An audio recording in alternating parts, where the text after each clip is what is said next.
Um relatório do Observando Tietê 2022 identifica que a mancha de poluição do rio aumentou em um ano. Repórter Beatriz Manfredini, o que diz esse documento, Beatriz? Tiago, esse documento diz que essa mancha de poluição aumentou 43% agora em 2022 em relação ao ano passado. Ou seja, atualmente nós temos 122 quilômetros de mancha de poluição no rio Tietê contra 85 quilômetros em 2021. Um dado triste, né? Para um dia em que se comemora o dia do rio Tietê. A gente fala aqui de cima da Ponte das Bandeiras, daqui a gente consegue ter uma ampla visão do Tietê e dá para ver o rastro de sujeira por aqui, dá para ver um caminho, né, de restos de papel, de garrafa plástica, de um monte de lixo. Esses dados, como você comentou, são do Observando Tietê 2022, que foram divulgados hoje, né, justamente no dia do rio Tietê. E uma outra parte desse relatório ainda será lançada hoje à tarde, às 2h30, no Museu Brasileiro de Escultura e Ecologia, o MUB. Eu separei alguns outros dados sobre o rio. Por exemplo, nós também tivemos uma redução da quantidade de água de boa qualidade.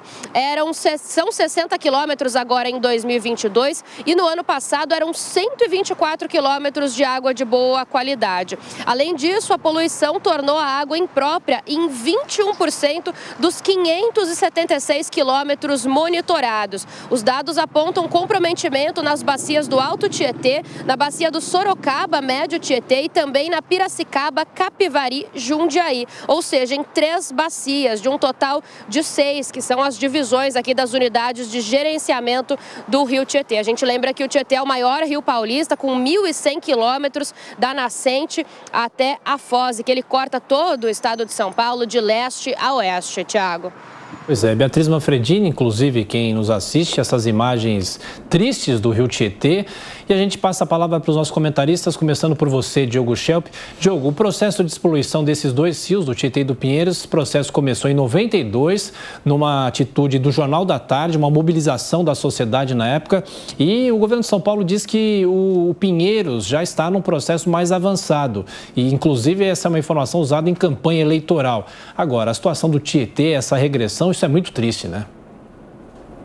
Pois é, essa questão dos rios aí de São Paulo é realmente uma questão que vem se arrastando há anos, passa governo atrás de governo e ela não se resolve. E não é um problema sem solução. A gente pode lembrar aí de outros países aí no mundo, né, outras capitais, grandes cidades que tinham rios muito poluídos e conseguiram resolver, depois de muito trabalho, essa questão, pelo menos para deixar minimamente utilizável, né? Mesmo que não seja possível considerar um rio com águas límpidas, mas que pelo menos possam ser usados para navegação, que as suas margens possam ser usadas para lazer. É o caso, por exemplo, do Rio Sena, em Paris. Então, essa é um problema mesmo que deve ser pressionado, a sociedade deve continuar pressionando para que isso finalmente possa servir, né, a população de São Paulo. O que a gente tem em São Paulo é uma sociedade, né, uma cidade com as costas voltadas para seus principais rios, né? Eles só servem ali como ponto ali de passagem, né, nas margens de veículos. E tem, lógico, iniciativas recentes aí com ciclovias e tal, mas a despoluição é essencial para que essa utilização possa ser maior.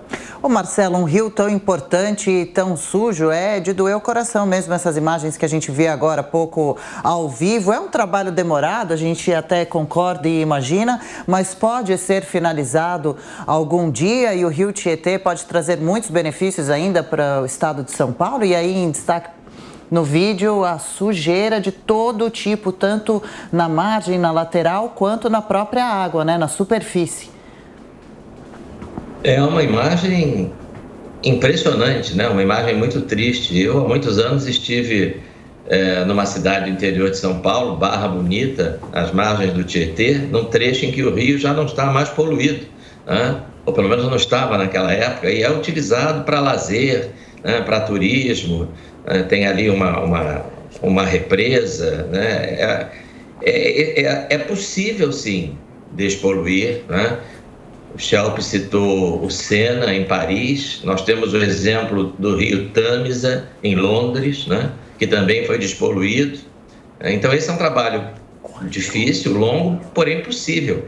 Aqui no Rio de Janeiro, a gente também sofre com isso e em locais que são verdadeiros cartões postais, né? Aí, no caso, não é poluição do rio, é poluição da Baía de Guanabara, né?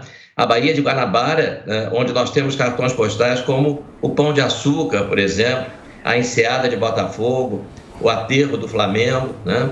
E infelizmente, as águas são poluídas, são insalubres. A Baía de Guanabara já teve muitos golfinhos. Quem prestar atenção no brasão da cidade do Rio de Janeiro vai encontrar ali a figura de 2 golfinhos, né?